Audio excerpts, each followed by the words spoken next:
Bonsoir à tous et bienvenue dans ce point de l'actualité. Parlons d'abord du renforcement de la coopération entre Niamey et Yamoussoukro. Le président de la République, Alassane Ouattara, a reçu ce jeudi au palais de la présidence le ministre d'État, ministre des Affaires étrangères du Niger. Le reportage de Viviane Aïmé.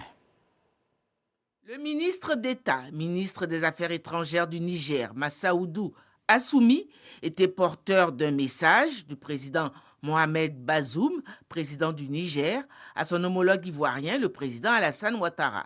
Le ministre d'État nigérien a notamment indiqué que sa visite s'inscrit dans le cadre des consultations politiques entre les deux chefs d'État. Je suis venu pour porter un message du président Mohamed Bazoum au président Alassane Ouattara. Et il va de soi qu'à la veille de chaque grand rendez-vous régional, il nous semble utile, il a semblé utile de venir recueillir les avis, les conseils du président Ouattara compte tenu de son leadership régional.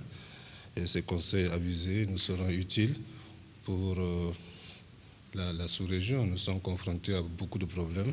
Sa sagesse, son expérience et son leadership sont absolument nécessaires pour que nous puissions faire face aux multiples problèmes auxquels notre région fait face. Notons que ce dimanche 12 décembre va se tenir à Abuja au Nigeria un sommet de la CEDEAO avec à son ordre du jour l'examen des grandes préoccupations de l'heure au plan régional. Et les grandes préoccupations, il y en a au plan national. La croisade anti-corruption va s'intensifier dans les mois à venir. C'est l'engagement pris ce jeudi à Abidjan par le ministre de la Promotion de la bonne gouvernance. C'était lors de la célébration de la journée internationale de lutte contre la corruption.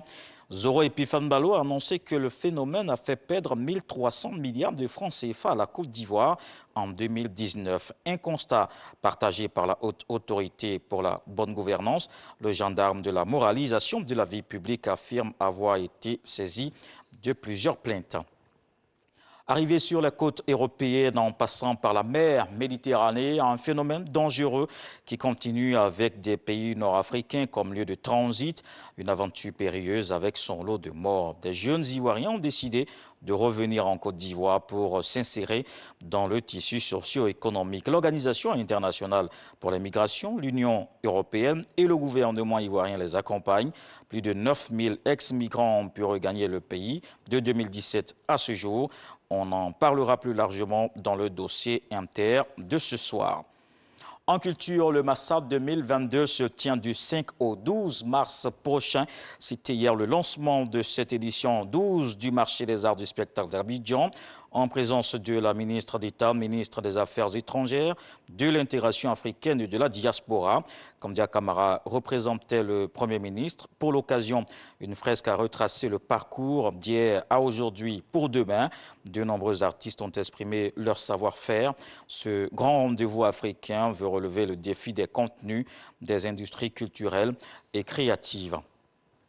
Dans le reste de l'actualité, en Éthiopie, le Premier ministre Abiy Ahmed a annoncé ce mercredi avoir quitté le front et être de retour à Addis Abeba. Les forces gouvernementales ont revendiqué avoir repris plusieurs villes stratégiques sur les rebelles tigréens ces 15 derniers jours. Les images d'Abiy Ahmed en uniforme aux côtés des militaires au front diffusées régulièrement depuis 2 semaines par les médias d'État. La lutte n'est pas encore terminée, affirme le Premier ministre dans un communiqué. De son côté, le TPLF, par la voix de son chef politique, dément que le gouvernement a repris l'avantage militairement. Olaf Scholz est attendu ce vendredi à Paris. Le nouveau chancelier allemand fait son premier voyage officiel à l'étranger. Il va déjeuner à l'Élysée avec le président français Emmanuel Macron. La rencontre sera l'occasion pour les deux dirigeants d'aborder l'avenir du duo franco-allemand. L'Allemagne d'Olaf Scholz comme la France d'Emmanuel Macron veulent donner plus de marge de manœuvre à l'Union européenne, notamment sur la scène internationale. Et puis pour terminer, le sommet pour la démocratie, promesse de campagne du président américain Joe Biden, réuni virtuellement ce jeudi et vendredi, quelques 110 pays et territoires. Les alliés occidentaux des États-Unis, mais aussi le Brésil, dirigé par un président d'extrême droite, participe à la rencontre. En revanche, les principaux rivaux de Washington, dont la Russie et la Chine, n'y figurent pas. La démocratie dans le monde est confrontée à des défis importants et inquiétants, a martelé le président américain en ouvrant les débats. Voilà pour le flash d'information. Je vous donne rendez-vous avec beaucoup de plaisir à 20 h pour la grande édition.